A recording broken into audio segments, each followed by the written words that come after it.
이건 단순한 거품이 아닙니다. 신장이 도움을 요청하는 신호입니다. 오늘부터 이건 내가 마실게요. 아버님 식사는 내가 직접 챙기겠습니다. 소금은 조금, 희망은 조금 더 넣으려고요. 건강은 기적이 아닙니다. 그건 꾸준함의 결과입니다.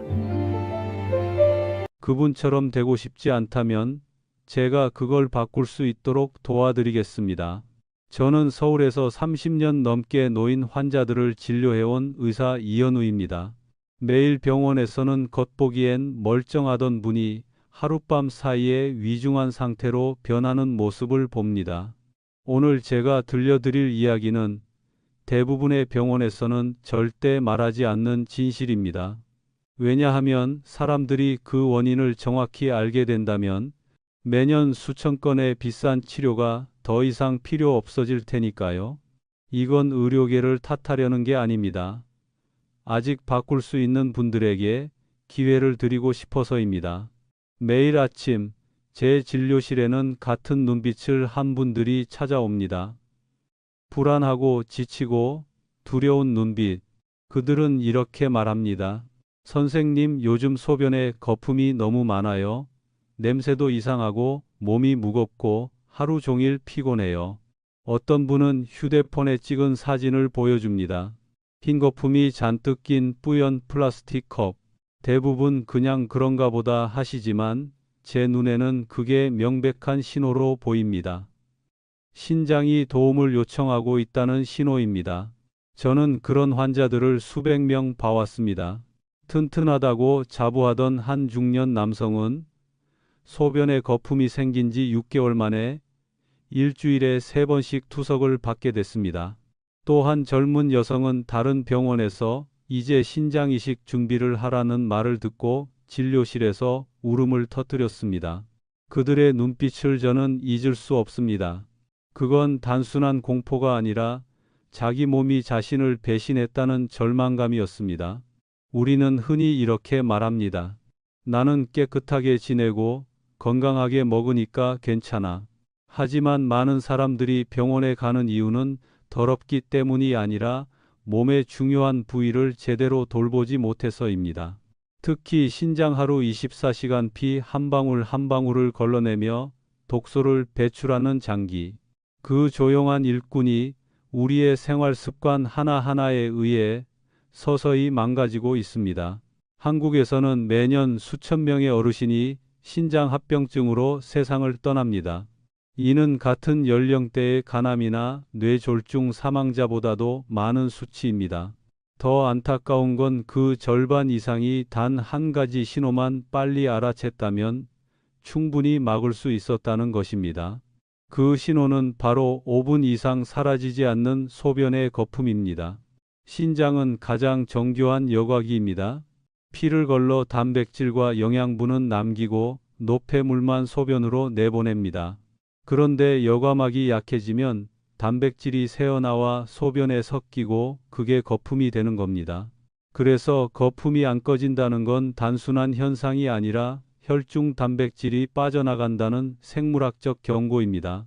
많은 분들이 물줄기 세서 그래요, 변기 때문이에요 라고 하지만 5분이 지나도 거품이 남아 있다면 그건 신장이 위험 신호를 보내고 있는 것입니다. 미국 신장학회 2023년 보고서에 따르면 단백뇨가 지속되는데 조기 치료를 받지 않은 사람의 80%가 5년 안에 신부전으로 진행된다고 합니다. 반대로 조기 발견 후 생활 습관을 바꾼 사람의 70% 이상은 신장 기능을 안정적으로 유지했습니다. 숫자는 거짓말을 하지 않습니다. 즉, 빨리 알면 스스로를 구할 수 있다는 뜻입니다. 제 환자 중 72세 박씨 어르신이 이런 말씀을 하셨습니다. 나이 들어서 피곤한 줄 알았어요. 근데 그게 신장이 숨을 헐떡이는 소리였네요. 그분은 다리가 너무 부어서 신발이 들어가지 않았고 밤에는 피가 몰려 심장 소리가 귀에 들릴 정도로 뛰었습니다. 그분은 제 앞에 앉아 숨을 고르며 말했습니다. 선생님, 그냥 시장이라도 걸어 다닐 수 있었으면 좋겠어요. 그 말을 듣는 순간 저는 단순히 병을 고치는 게 아니라 그분의 삶의 한 조각을 지켜드리고 있다는 걸 느꼈습니다. 비슷한 일을 저는 제 가족에게서도 겪었습니다. 장인어른 평생 병원 한 번 안 가신 강인한 분. 어느 날부터 발목이 붓고 밤마다 숨이 차셨습니다. 처음엔 모두 나이 탓이겠지 했지만 결국 계단을 오르지 못하실 정도가 됐습니다. 그날 밤 소파에 앉은 채로 자식들에게 짐이 되고 싶지 않다는 말씀을 하셨던 장인의 얼굴이 아직도 잊히지 않습니다. 그 순간 저는 의사로서가 아니라 가족으로서 심장이 조여오는 걸 느꼈습니다. 그 경험이 제 인생을 바꿨습니다. 그 후로 저는 수년간 신장 손상을 막는 생활 습관을 연구하고 기록했습니다. 비싼 약도 수술도 필요 없습니다. 정확히 알고 올바르게 실천하는 것, 그게 답이었습니다. 오늘 저는 수천 명의 환자와 제 장인어른에게 적용했던 그 방법을 여러분께 나누고 싶습니다. 여러분이 투석실에 누워 있는 사람이 되지 않도록 말입니다. 먼저 기억하세요. 모든 거품이 위험한 건 아닙니다. 운동 후 탈수되거나 물을 너무 적게 마셨을 때도 일시적으로 거품이 생길 수 있습니다. 하지만 이틀 이상 지속되거나 다리 부종, 피로, 혈압 상승이 함께 나타난다면 절대 무시하면 안 됩니다. 집에서 확인하는 방법은 간단합니다. 아침 첫 소변을 투명한 유리컵에 받습니다. 5분 후에도 거품이 남아있다면 반드시 검사 받으세요. 또는 발목 안쪽을 손가락으로 3초간 눌러보세요. 자국이 바로 안 올라오면 몸에 수분이 정체된 겁니다. 아침, 저녁으로 혈압을 재서 기록해 두세요. 이 세 가지 단순한 습관이 평생 투석을 막아줄 수 있습니다. 많은 분들이 제 말을 듣고 이렇게 말했습니다. 선생님, 이렇게 간단하게 확인할 수 있는 줄 몰랐어요. 그렇습니다. 그 작은 관심이 바로 건강한 삶의 출발점입니다. 저는 늘 환자들에게 말합니다. 신장은 절대 소리 지르지 않습니다. 다만 아주 작게 속삭입니다. 그 목소리를 들을 줄 아는 사람만이 신장의 도움 요청을 알아챕니다. 가멘티키 사런더 사런 나리만. 이후에 제가 들려드릴 이야기는 단순한 의학 지식이 아닙니다. 그건 사람의 이야기입니다. 믿음, 인내, 가족을 향한 사랑에 관한 이야기. 식사와 생활 습관을 조금만 바꿔도 평생 투석해야 한다던 환자가 거의 완전히 회복된 사례를 보여드리겠습니다. 그리고 여러분도 그렇게 할 수 있습니다. 지금 이 영상을 거실에서, 병원에서 혹은 우연히 휴대폰으로 보고 계시다면 잠시 멈추세요. 제가 지금부터 드릴 이야기 몇 분만 집중해서 들으면 평생 후회할 일을 막을 수 있습니다. 서두르지 마세요. 끝까지 보세요. 때로는 한 줄의 정보가 인생 전체를 바꿀 수 있습니다. 혹시 가족 중에 다리가 붓거나 소변에 거품이 있거나 이유 없이 필요한 분이 있다면 댓글에 남겨주세요. 저는 모든 댓글을 꼼꼼히 읽고 정말 건강을 바꾸고 싶어하는 분들께 답해드릴 겁니다. 그리고 구체적인 방법을 알고 싶다면 이 채널을 팔로우하고 구독 버튼을 누른 뒤 1이라고 댓글로 남겨주세요. 다음 영상에서 신장 기능을 자연적으로 회복시키는 식습관과 생활법을 정확히 알려드리겠습니다. 장인어른의 신장 회복을 돕기 시작했을 때 저는 대부분의 사람들이 놓치는 아주 단순한 사실을 깨달았습니다. 모든 변화는 식탁에서 시작된다는 것입니다. 아무리 좋은 약을 먹어도 매일 잘못된 식습관을 유지한다면 그 모든 노력이 아무 소용이 없습니다. 저는 환자들에게 늘 이렇게 말합니다. 신장은 나이를 두려워하지 않습니다. 신장은 오직 소금을 두려워합니다. 단순하게 들리지만 이는 수십 년의 치료 경험이 증명한 진실입니다. 그날 저녁 제가 부엌에 들어갔을 때 아내는 장인어른의 저녁을 준비하고 있었습니다.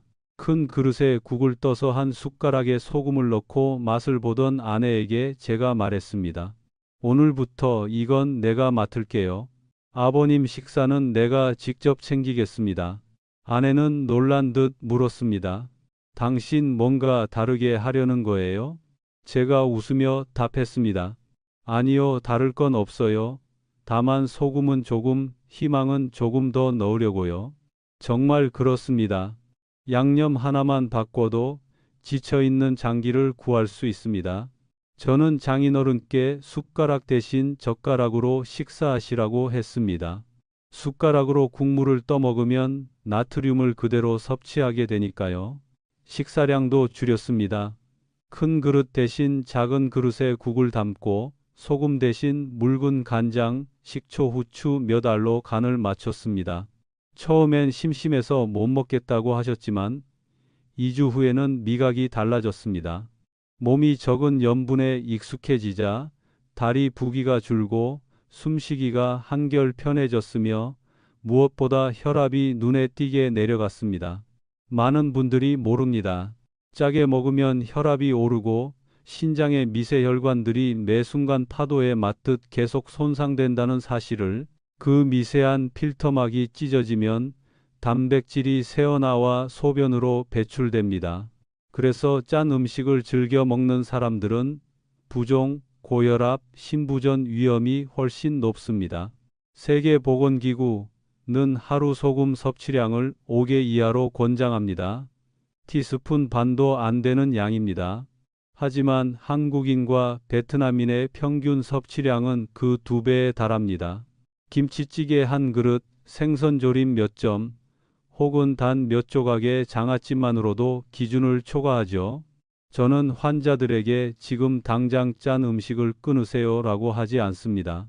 대신 이렇게 말합니다. 절반만 줄이세요. 극단적인 변화는 필요 없습니다. 국물을 절반 남기거나 김치를 물에 한번 헹구는 것부터 시작하면 됩니다. 식탁을 다시 보세요. 윤기가 번쩍이고 물기가 많은 음식일수록 소금이나 기름이 과합니다. 음식이 반짝이는 건 경고 신호입니다.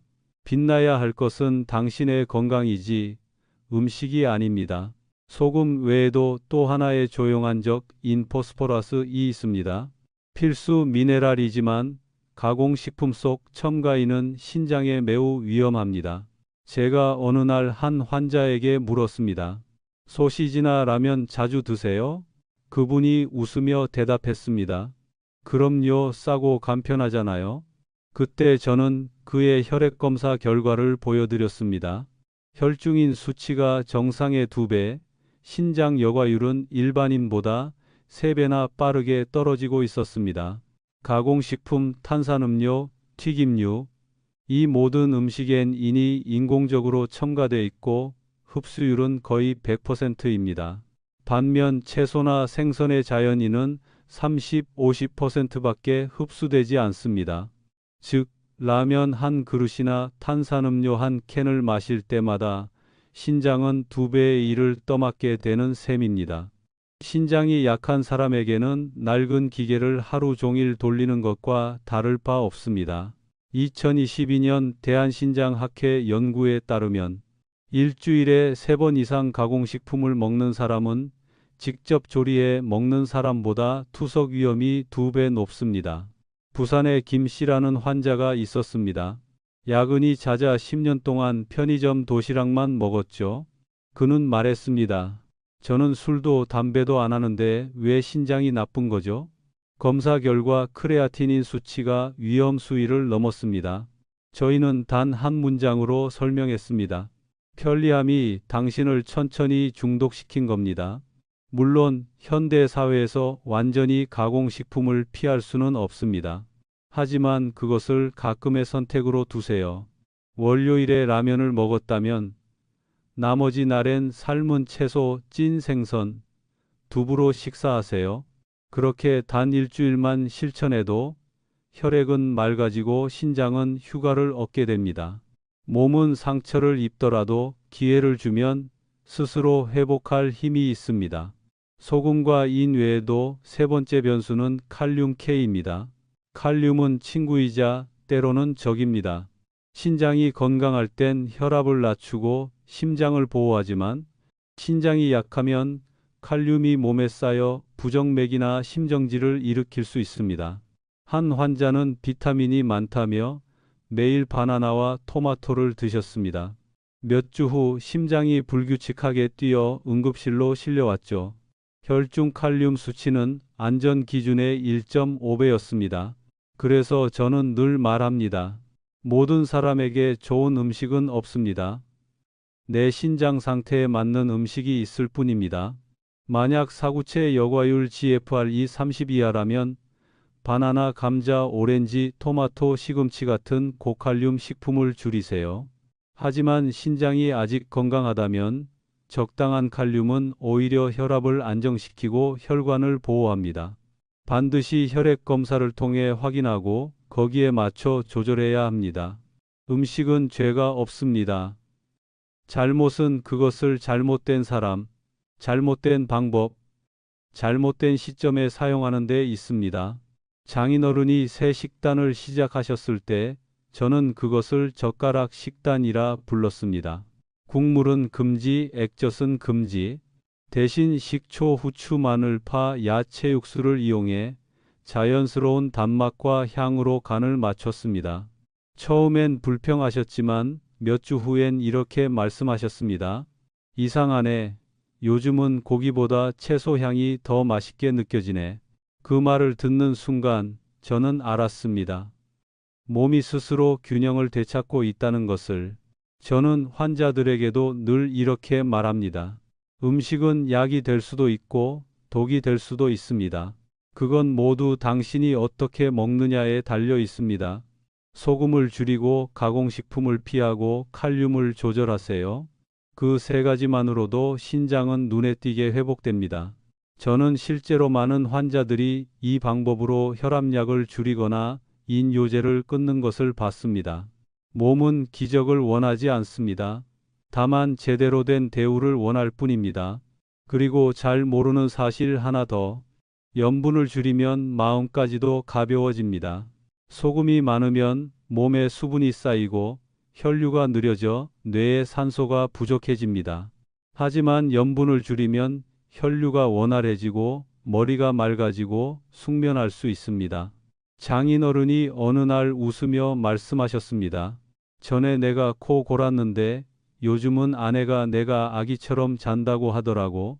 그건 단순한 숙면이 아니라 몸이 해방되었다는 신호였습니다. 꼭 기억하세요. 혈관이 건강해야 신장도 건강합니다. 피가 맑고 혈류가 원활하면 신장은 부담 없이 제 일을 할 수 있습니다. 그리고 그 시작은 오늘 당신의 식탁 위에 있습니다. 당신을 가장 잘 구할 수 있는 사람은 바로 당신 자신입니다. 다음 이야기에서는 작은 푸른 보석 같은 열매 하나를 소개하겠습니다. 수백 명의 환자들이 이 과일 덕분에 오랫동안 신장 기능을 안정적으로 유지했습니다. 어떤 사람들은 기억의 열매라고 부르지만 저는 이렇게 부릅니다. 신장의 친구. 니사마 니사 니사마 에야 이사마 니사마 니사마 니사마 니사마 니사마 니사마. 그 과일이 무엇인지 알고 싶다면 다음 편을 꼭 시청하세요. 하루 한 줌이면 충분하지만 올바르게 섭취하면 약으로도 못하는 일을 해낼 수 있습니다. 신장을 안에서부터 회복시키는 일입니다. 장인어른께서 싱겁게 드시고 가공식품을 끊기 시작하자 다리 부종이 눈에 띄게 줄었습니다. 하지만 여전히 한 가지가 마음에 걸렸습니다. 신장의 여과 기능이 생각보다 빨리 회복되지 않는다는 점이었죠. 저는 약이 아닌 자연적인 방법으로 혈관을 안쪽에서부터 튼튼하게 만들 방법을 찾고 싶었습니다. 그리고 그 답은 믿기 어려울 만큼 단순한 곳에서 나왔습니다. 하루 한 줌의 블루베리.